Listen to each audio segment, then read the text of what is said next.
सीखेंगे, लेकिन हमारे अंदर जिन स्वतंत्रता सेनानियों का स्वदेशी का जो भाव था, जिस स्वदेशी के भाव से देश को उन्होंने आजाद करवाया, उस भाव को हम आपके बीच रखने का प्रयास करेंगे और स्वदेशी के इस महाअभियान को समझाने का प्रयास करेंगे।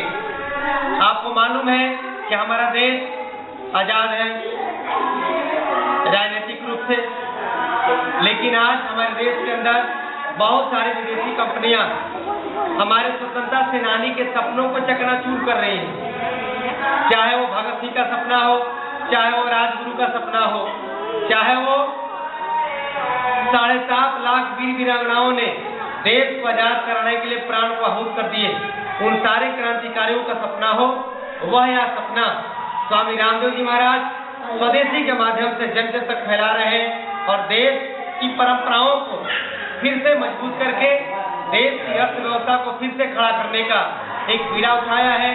तो उसी बीड़ा की कड़ी के अंतर्गत मैं आपके बीच में कुछ उत्पाद आपको दिखाने के लिए लाया हूँ।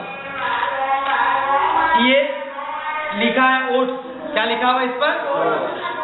ओट्स का हिंदी क्या होता है? जई होता है। क्या होता है? जई। जई हमारे गांव में अभी खेती का मौसम है, हम आते समय मैंने देखा कि खेतों में जई का पौधा लगा हुआ है। तो जई को हम लोग ज्यादातर घोड़े को खिलाते हैं। किसको खिलाते हैं? इसलिए खिलाते हैं कि घोड़े को ताकत मिले कि ताकत घट जाए, ताकत मिलने के लिए। तो यदि हम 6 महीना का कोई बच्चा हो जाए और उससे लेकर के और बड़े तक घर में जो जई होता है, उस जई को आप दारा बना लीजिए और उसको दूध में पकाकर या पानी में पकाकर प्रतिदिन आप खाते हैं, आप 50-50 ग्राम, 100-100 ग्राम, तो जीवन भर आपके अंदर ताकत बना रहेगा, समझ गए? और कभी थकान नहीं, कभी हीमोग्लोबिन की कमी नहीं, कभी गैस कब्ज की समस्या नहीं। हमारे पूर्वज भी मोटे अनाज ज्यादा लिया करते थे पहले, गेहूं का दलिया, जौ का दलिया, या आपका मकई का दलिया, बाजरे का दलिया, या फिर ये जई का दलिया। तो आपके घर में जई होता है, अभी 1 महीने 1.5 महीना में जई कटेगा, तो जई का दलिया बना करके आप खाइए और खूब मस्त रहिए और खूब ताकत भरपूर मिलेगा। बाहर से कोई सप्लीमेंट लेने की आवश्यकता आपको नहीं है। यदि घर में नहीं मिल पाता है तो ये उत्पाद आपको बाजार में उपलब्ध ले सकते हैं, नहीं तो घर का बना बनाया खाइए और आनंद लीजिए। और हमारे हाथों में एक दिव्य दंत मंजन है, इसका नाम सुने होंगे आप लोग। इसमें बहुत सारे जड़ी बूटी को मिला करके, जिसमें आपका नीम है, बबूल है, हल्दी है, अकरकरा है, ऐसे न लौंग है, ऐसे बहुत सारे चीजों को मिला करके आप घर में भी इसका बना सकते हैं पाउडर। और इसे जब दांतों में मांजेंगे, मालिश करेंगे, तो दांत की जो बीमारी है, चाहे वो खून निकलने का हो, दुर्गंध का हो, इन बीमारियों को आप दूर भगा सकते हैं घर में भी मंजन बना करके।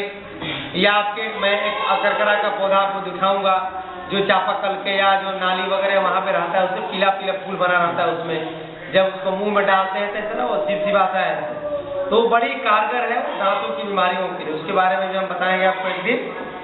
और ये दंत कांति का आप देखें, इसी चीज का पेस्ट बना करके ये उपलब्ध है, तो आप इसका भी प्रयोग कर सकते हैं, और नहीं तो ये मंजन का प्रयोग, नहीं तो घर में ही बना करके इसका आनंद ले सकते हैं, समझे? तो ये एक छोटे छोटे कड़ी हम स्वदेशी का अभियान में जोड़ करके और देश को फिर से वैश्विक स्तर पर हमारे देश की जो आर्थिक समृद्धि है वो फिर से पूरे विश्व को विश्व गुरु बनाने के लिए समर्पित हो सके, विश्व गुरु बनाने के लिए सक्षम हो सके। ये तभी होगा जब हम अपने स्वतंत्रता सेनानियों के स्वदेशी के सपनों को अपने जीवन में उतारेंगे,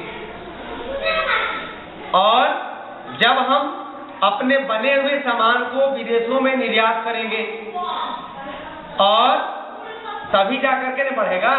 और खाली दूसरे देश का सामान अपने यहाँ आयात करेंगे, यहाँ खरीदेंगे, तो देश का कभी भी होगा समृद्धि नहीं होगी।